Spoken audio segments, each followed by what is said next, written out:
selalu jiwaku pada waktuku berdoa. Inilah jamku berdoa, memohon dengan percaya kepada Bapa di surga yang sedia memberi jawabnya. Disuruhnya aku serah kepadanya semua susah. Ku nantikan hiburannya pada waktuku berdoa. Inilah jamku berdoa untuk mencari hiburan, sehingga di atas pisgah ku pandang ke negeri Tuhan.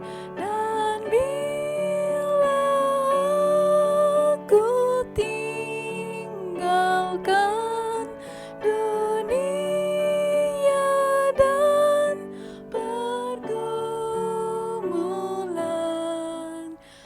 beserta Tuhan di surga, ku tak lagi kan berdoa. Ku tak lagi kan berdoa.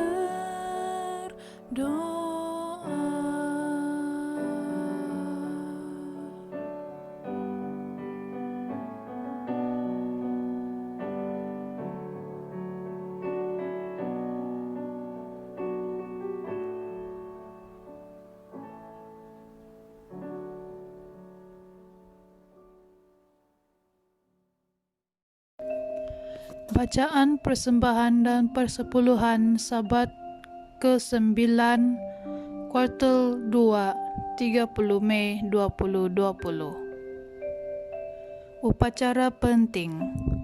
Upacara seperti pernikahan, wisuda atau pemakaman adalah upacara yang membantu kita untuk memahami dan mengasimilasi waktu atau perubahan penting dalam hidup.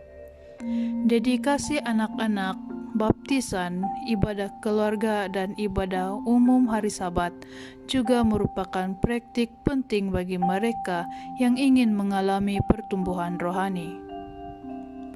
Tuhan menetapkan bahwa Sabat harus menjadi upacara mingguan bersama-sama, suatu pertemuan suci, yaitu dalam Imamat 23 ayat 3 dari bahasa Ibrani Mikra, yang berarti pertemuan atau perkumpulan.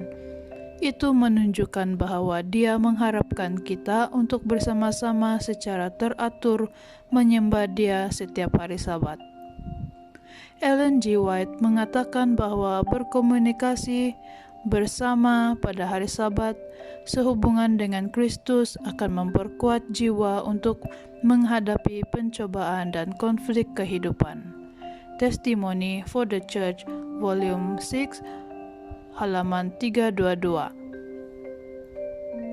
Menekankan pentingnya ibadah umum dan bersama-sama di zaman akhir, kita diingatkan untuk tidak meninggalkan pertemuan-pertemuan ibadah kita seperti dibiasakan oleh beberapa orang, yaitu dalam Ibrani 10 ayat 25. Dan apakah yang kita lakukan ketika kita beribadah bersama pada hari Sabat? Pada dasarnya, kita melakukan 4 hal.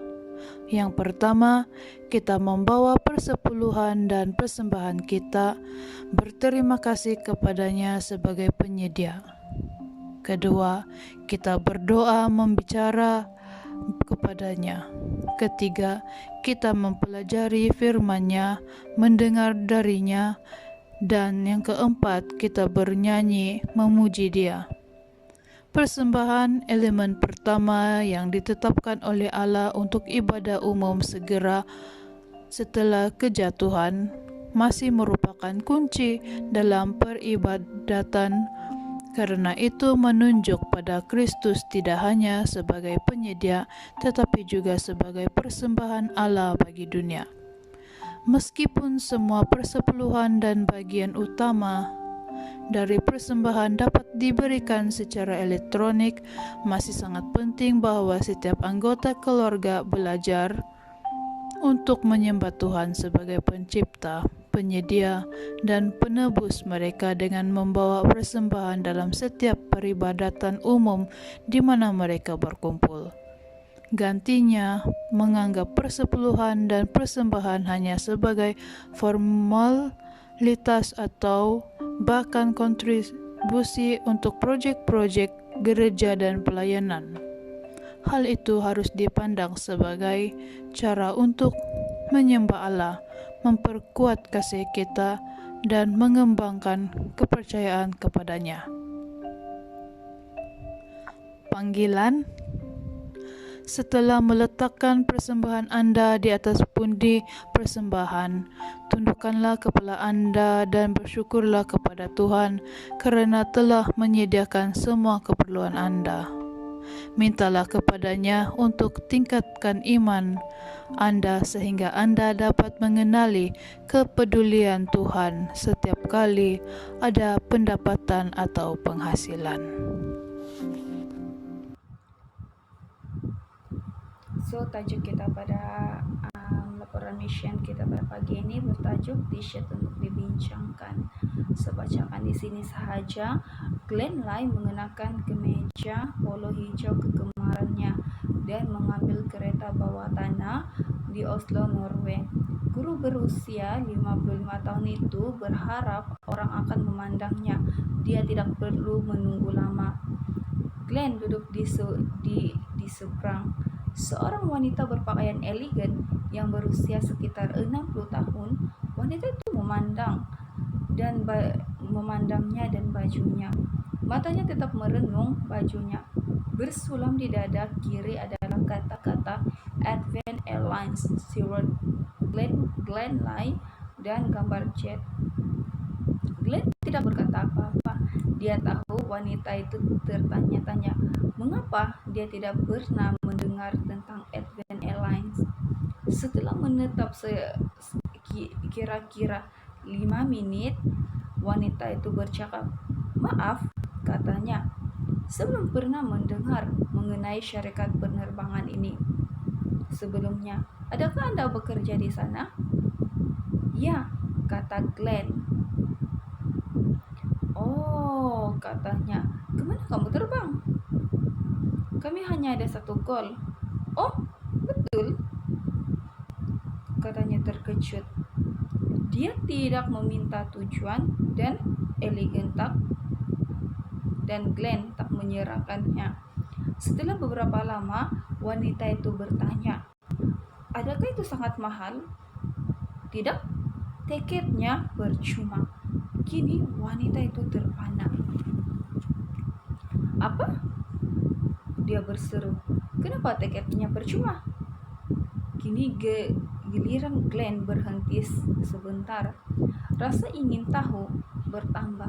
Akhirnya Glenn bercakap, "Tiket percuma karena telah dibayar 2000 tahun yang lalu," katanya.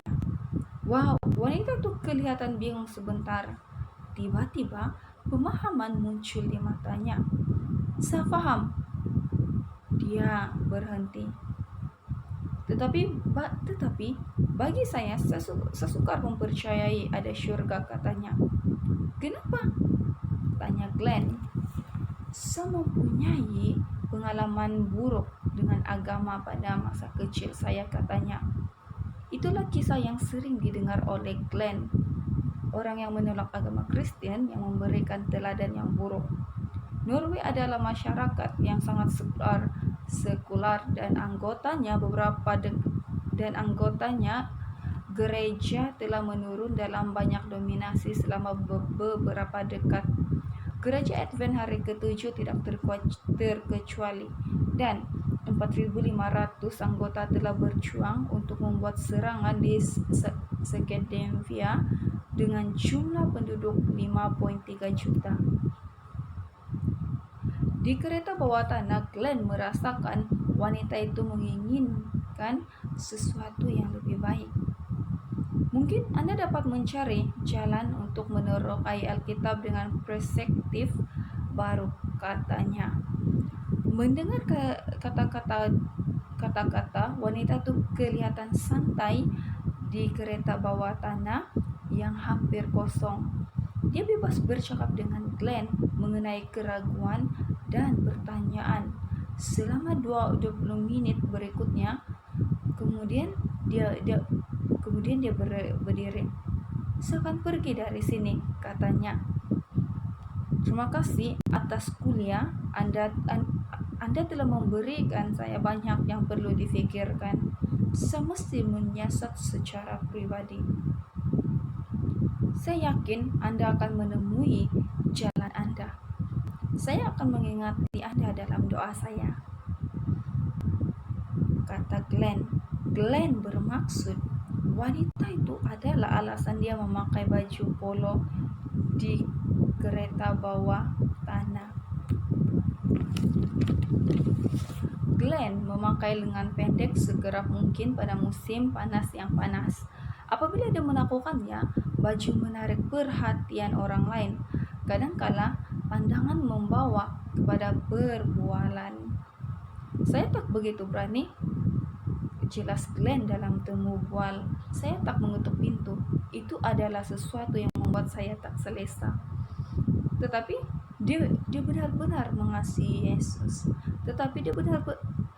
Dan dia ingin terlibat dalam penyebaran Injil. Dia suka kapal terbang. Oleh itu, dia memesan pakaian berkualitas tinggi dari sebuah syarikat pakaian dalam talian di Jerman. Syarikat itu menyesuaikan pesawat dan namanya atas permintaannya. Sekiranya saya dapat menjadi alat itu menolong orang untuk berhubung kembali dengan Tuhan, itu akan luar biasa, katanya. Glenn tidak tahu apakah Anda ada yang berminat dengan Yesus ataupun pesan Advent. Ini adalah pekerjaan Roh Kudus. Tugas kita adalah menabur, dan Tuhan akan menguruskan hasilnya. Mari berjumpa dengan orang di mana mereka berada, katanya. Tugas saya bukan untuk menjadikan siapapun sebagai Advent. Ini adalah pekerjaan Roh Kudus. Tugas kita adalah menabur dan Tuhan mengurus hasilnya. Glenn Lai, 55 tahun, adalah seorang guru di sekolah Advent dan sekitar 100 pelajar di kelas 1 hingga 10 di Oslo, Norway. Dia juga merupakan anggota dan mantan pendeta muda dari gereja Advent Hari ke-7 Bethel.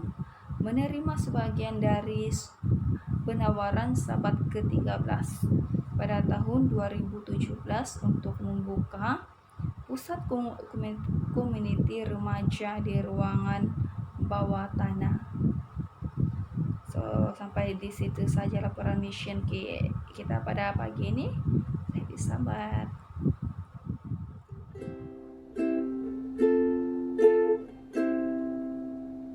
Allah